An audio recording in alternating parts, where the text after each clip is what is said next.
जो किसी गांव जाता है तो किसी की माँ बहन को गालियां दे देता है, मानसरा जाता है तो मेरे शहर में नाम ले लेके गालियां देता है। मैंने कहा हमारी तरबियत ये नहीं है। हमारे माँ बाप ने कहा सबकी बेटियां बहनें बराबर होती हैं। गंडापुर सबकी बेटियां और बहनें एक जैसी होती है। जो किसी की बेटी को गाली दे पहले अपने घर को भी देख लिया करे। सियासत में मुखालफत होती है, जातियात पर हमले नहीं होते, मगर इमरान की तरबियत ये है सुबह उठो तो गाली, रात को सो तो गाली।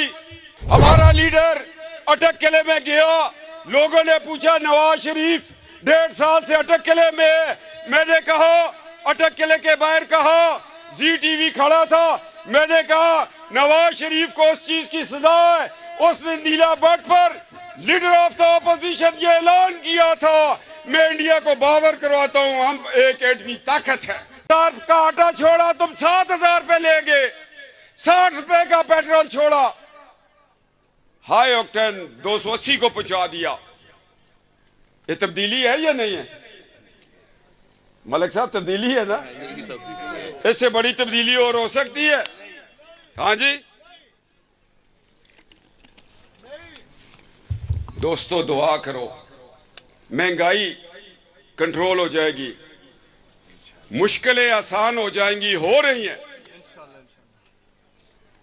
मगर जब ईमान पे हमला हो गया तो फिर क्या करेंगे?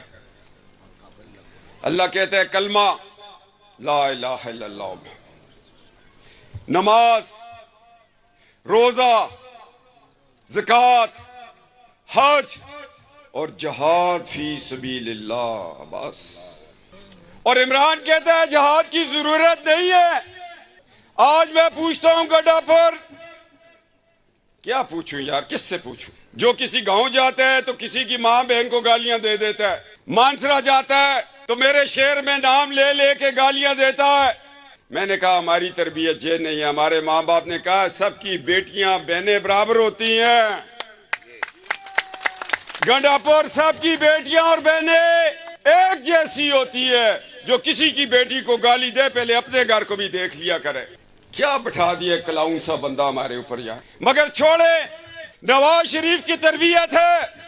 बादशाह खान ने कहा था, अदम तशद्दुद का नजरिया दिया था। सियासत में मुखालफत होती है, जातियात पर हमले नहीं होते, मगर इमरान की तरबियत ये है सुबह उठो तो गाली, रात को सो तो गाली।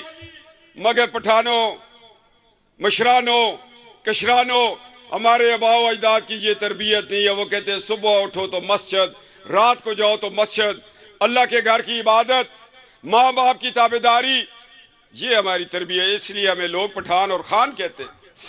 हमारा एक असूल है, कहता है मैं रियासत मदीना बनाऊंगा।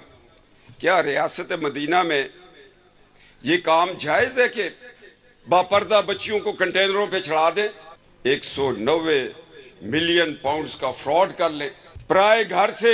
अल्लाह की फिका उलमा का लिखा हुआ है, मगर वो लिखा कुरान और हदीस की रोशनी में, सुन्नत की रोशनी में। हमारा फिका कहता है कि जब कोई बेवा हो जाए या उसको खावन छोड़ दे तो इद्दत पूरी किया करो, हुक्म है। और ये रियासत मदीना का कॉन्सेप्ट लेने वाला शरीयत का पाबंद नहीं है। ये दफा पाकिस्तान पे हमला कर चुका है। 9 मई को इसने हमारे शोहदा के तस्वीरों के ऊपर रंग फेंका। जो माए अपने बच्चे पैदा करके वाना में लड़ रहे हैं, करक में लड़ रहे हैं, सियाचिन पे लड़ रहे हैं, 48 में शहीद हुए, 65 में शहीद हुए, 71 में हुए, आज शहीद हो रहे हैं, अफगान जहाज में शहीद हुए। हम तो उनको सलाम पेश करते हैं। अल्लाह का कुरान कहता है लोगों, मेरे रास्ते में शहीद होने वालों को मुर्दा मत कहना। उनका कितना बड़ा प्रोटोकॉल अल्लाह ने दिया है। उनको मुर्दा ना कहना, वो जिंदा है। इमरान कहते हैं इन पे चढ़ाई कर दो, कायद आजम मोहम्मद अली जिन्ना का घर जला दो, कोर कमांडर लाहौर का घर जला दो। क्यों? हम तो इस पाकिस्तान के रखवाले, पाकिस्तान हमारा घर है।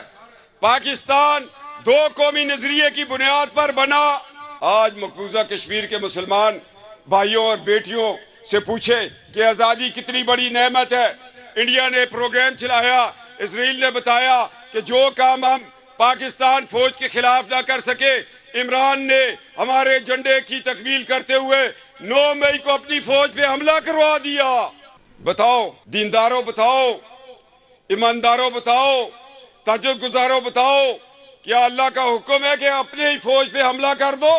अल्लाह के नबी सल्लल्लाहु हदीस पाक का मफहूम है, जो हम में तीर अंदाजी सीख कर छोड़ दे उसके लिए सख्त हुक्म है, और जो एडवी पाकिस्तान पे हमला करवाए, नहीं नहीं, ये अल्लाह का मुजरम बनकर हडियाला जेल में बैठा हुआ है।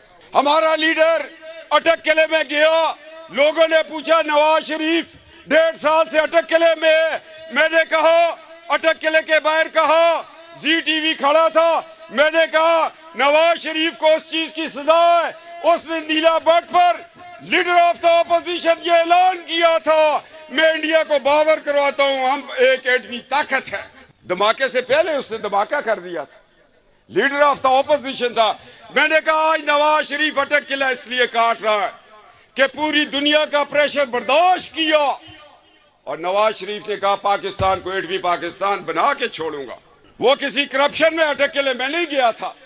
मोटरवे बनाए, गवर्नमेंट तोड़ दो, एटमी धमाके करे, अटक किले में बंद कर दो, 8 साल जलावतन कर दो, बाप मर जाए दफनाने ना आए, काशगर गवादर बनाए, पनामा के गद्दार जज उसको घर भेज छोड़े जाओ। फिर वो पूछते मुझे क्यों निकाला? नवाज शरीफ तुम्हें इसलिए निकाला कि तुम पाकिस्तान जिंदाबाद कहते हो, तुम किसी बैरूनी मुल्क के झंडे पे नहीं, तुम अवाम की फलाह बहबूद के लिए काम करते हो।